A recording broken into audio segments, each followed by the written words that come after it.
Ang problema dyan, paano i-expect ng Pangulo at ng DOTR na magsusurvive yung mga driver, yung mga tsuper at mga manggagawa sa sektor ng transportasyon. Hindi naman kasi pwede puro ayuda na lang. While we welcome yung pag-roll out ng ayuda, DSWD pa lang yan, take note. Wala pa yung fuel subsidy program ng Department of Transportation. So, while we welcome these measures, papaano naman in the long run?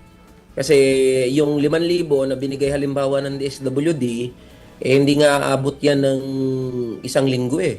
Sa jeepney drivers pa lang yun.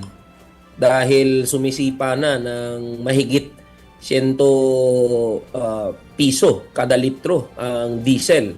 At sa mga susunod na araw at susunod na linggo, we are expecting hanggang 110, 120 pesos per liter. So wala nang matitira doon sa kikitain ng mga driver at ng tsuper.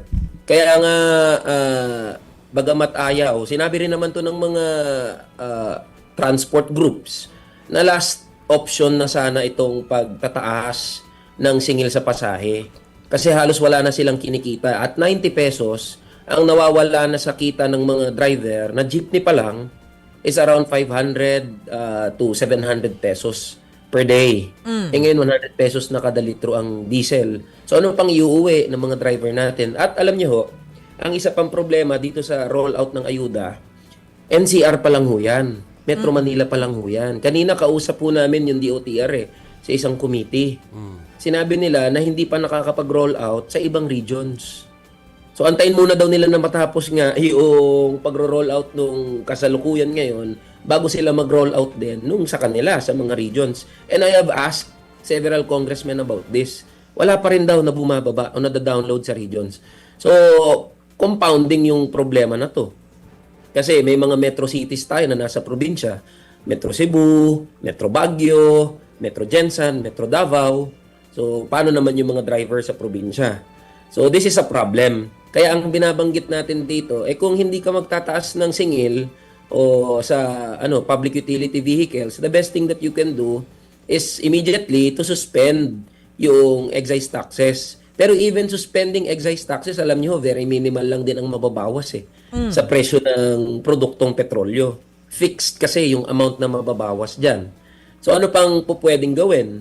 Walang long term tayo na nakikita na pupwedeng gawin.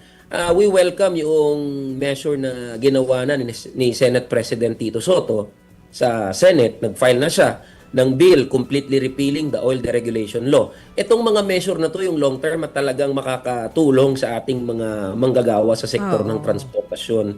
So even if you do not increase the fare, but at least make it reasonable naman sa mga tsupero, sa mga driver natin na kumita rin sila. Kasi ang worry natin at ang takot natin dito, anytime soon po, titigil na lang sa pagbiyahe yung mga driver na jeepney, tricycle, bus, UV Express, at yung mga manggagawa natin at sa MC Taxi. At hanggang sa mga food delivery riders natin, titigil na hulat yan. Kung yung sinasabi mo kanina na nakikita natin, sige, suspendihin na natin yung excise tax.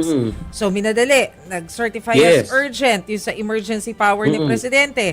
Pero kasi nung tanungin siya kanina, di pa siya sure kung kailan gagamitin yung emergency powers. Although I understand, hindi na kailangan dumaan sa paper buy kami, di ba? Diretso na yung pirmahan sa Malacanang kasi na-adapt na ng Congress yung version.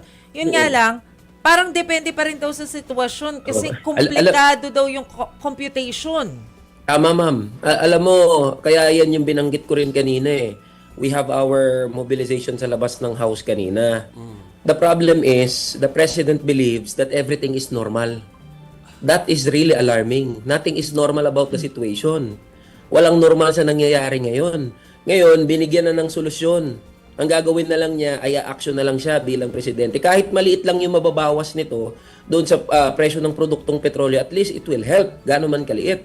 Ang problema, mismong Pangulo nagsabi pag-aaralan pa o titignan pa.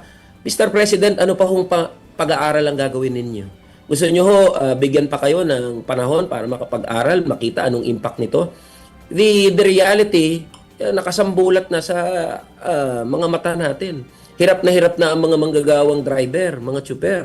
Hirap na yung mga manggagawa at ordinaryong Pilipino. Ano pa ang pag-aaral ang gagawin natin?